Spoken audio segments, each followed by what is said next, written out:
हिंदू धर्म के अनुसार आखिर कौन है एलियन?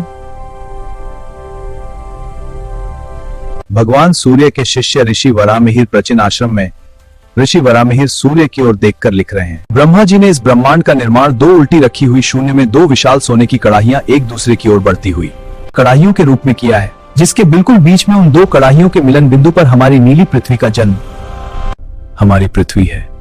यह ब्रह्म एंटी ब्रह्मांड का पृथ्वी का एक पारभासी परछाई जैसा रूप भी संकेत है।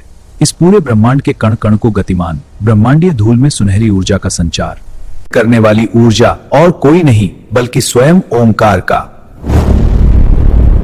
स्पंदन है। हम जानते हैं कि ग्रह सूर्य का चक्कर लगाते हैं, सौर मंडल में उदित चमकदार ग्रह। लेकिन क्या सूर्य भी किसी का चक्कर लगाता है? सूर्य अपनी सौर प्रणाली को लेकर तेजी से आगे बढ़ता हुआ। शास्त्र कहते हैं हाँ, हमारा सूर्य और अन्य सूर्य भी हजारों तारे संस एक विशाल सर्पिल पथ पर चलते हुए एक महासूर्य की परिक्रमा कर रहे हैं, और यह केंद्र में एक प्रचंड सफेद रोशनी वाला महासूर्य।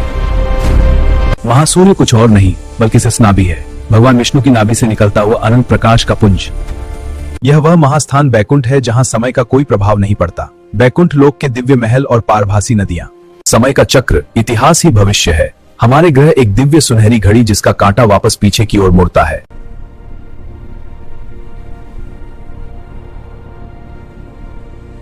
बढ़ता है तो वह भविष्य होता है, पार करने पर इतिहास।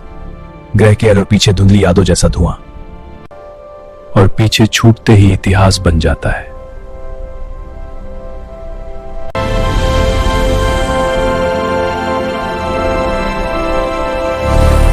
वह पुनः भविष्य बन जाता है। इसीलिए कल का अवतार का भतिमा हाथ कल्कि की बिजली जैसी तलवार।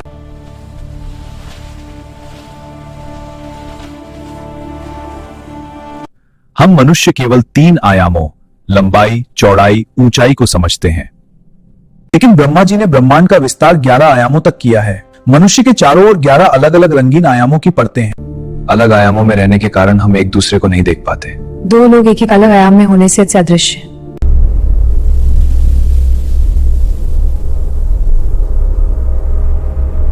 वास्तव में ग्रंथों में वर्णित दिव्य जातियां हैं। मैं उच्च आयामों से आया एक दिव्य पुरुष हूं, जैसे नाग, यक्ष और गंधर्व, जो हमसे अधिक विकसित हैं।